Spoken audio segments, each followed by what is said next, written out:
Brit Thompson, õnnitlen kuulstalli pääsemise puhul. Te olete Eesti üks tituleeritavaid mehi, kel on medalid kokku vist 7, kui ma nüüd ei eksi.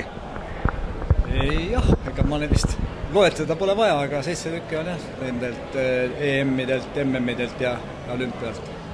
Milline neist võiks öelda, et on kõige armsam, et kindlasti 2 maailmameistri-tiitlit, aga võib-olla olümpiapronks on isegi, kuidas öelda, olulisem või kuidas ise tunnete? No see oli niisugune aeg, et pronks ei olnud kunagi hea tulemus. Ja kõige rohkem, kõige paremini muidugi kõige kirkamad muljad on esimesest MM-kullast 67 Uruguay's. Sest et Euroopa meistrivõistlustel sel ajal ega meil, Jugoslaavia oli ainukene, kellega oli mängida. Teised meile vastu ei hakanud eriti. Ja MM-id, hilisemad MM-id, nad olid, teine kuld, see tuli juba siis, kui ma koondisest olin juba põhimõtteliselt enam ei olnud, siis võeti ükskord veel kaasa. Aga need Euroopa omade meistritiitlid, need nagu niisugused, nad olid kuidagi, nad on nagu asjade loomulik käik, et see oli oodata, et ta peab tulema, kuigi meil 2 EM-il oli ikka natuke tegemist jugoslaavlastega. Aga see esimene MM, see oli tõesti ikkagi, see oli elamus. Milline neist tiitlitest oli, ütleme, sinu täheltund ehk, et kus siis olid sa kõige säravam täht meeskonnas, millisel medali saamisel? Ilmselt see sama oli ka, see sama 67 esimene MM. Selles mõttes, ega ma ei olnud mingisugune liidukoondises mingi ründetäht, aga asjaolud kuidagi kujunesid niimoodi, et minust tekkis kaitsemängu täht. Ja nendes rasketes mängudes, kus vastastel oli, jugodel oli Korac, Brasiilial oli see Amauri Pasos ja niisugustele meestele millegipärast pandi alati mind neid valvama. Ja 67 see tuli mul väga hästi välja ka ja ma usun, et minu need koondise saavutused ongi ikkagi rohkem kaitsemängu kui ründemängu poole pealt. Milline mängija kõige raskesti kaetada oli ka sel ajal sinu jaoks? No ega need kerged ei olnud küll keegi, keda niimoodi eriülesannetega anti võtta, aga ma mäletan, kui ma esimest korda olin liidukoondisega Lõuna-Ameerika turneel, olime Tšiilis MM-il ja seal üldse kuidagi ühes mängus juhuslikult niimoodi kujunes välja, et mingisuguse, ma mäletan, kelle oma see oli, kas Tšiili enda mees või seal meie meestele seal hakkas korraldama ja mina olin pingi peal, siis Gomes käsku ütleb, et kuule, mis seal toimub, et mine proovi sina. No ja mul tuli see asi välja. Ja järgmine päev pani ta mind põhikoosseisu võtma, Hispaaniaga mängisime ja Hispaania eest mängis siis üks ameeriklane Laik. Aga ta oli must 10 senti pikem, ta oli mingi 204 vist pikk. Aga ta mängis eemalt, 3 punkti viset sel ajal ei olnud.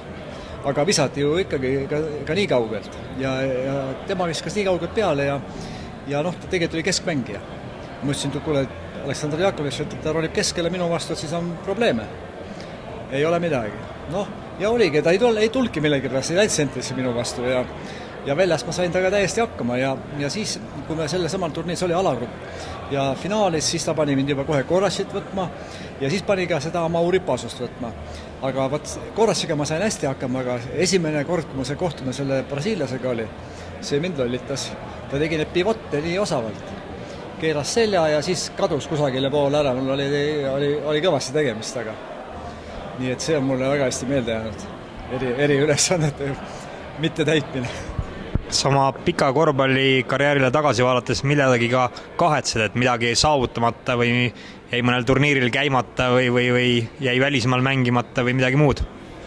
See kahetsemine, eks on niisugune, mida sa siin kahetsed? Muidugi võiks ju olla, Müncheni kuld võiks ju olla, eks ole. Ja meil omal oli Mehhikos ka võimalus mängida kullale, aga me saime poolfinaalis, kaotasime silmaga jugodele ja ise valmistusime kaug finaaliks. Ja kuna seda jänkide võistkonda me olime suvel 3 korda mänginud nendega Venemaal ja 2 korda võitnud. Ja et meil oli niisugune väike lootus, et me võiksime neid finaalis võita, aga ei pääsenud sõelast läbi poolfinaalis. Aga München, kahetseda, mis sa siin kahetsed? Ei saanud, oli vaja keegi teine võtta ja noh, Gennadi Genavolnov võeti sellesse meeskonda. Nii et noh, ma ei oska öelda.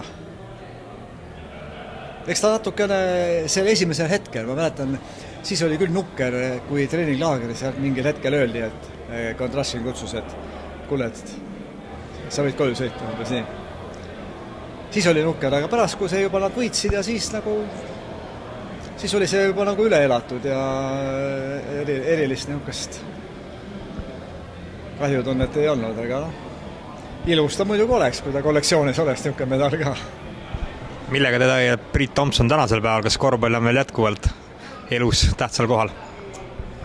Noh, tuleb ikkagi niimoodi öelda, et korvpall on saatnud läbi elu ja praegu me siin ka imiteerime korvpallimängu veteranide klassides, aga noh, põhitegevus on ikkagi noh, me oma väike niisugune firma ja selle firma probleemid ja igapäevane elu, selle juhtimine. Selge, aitäh!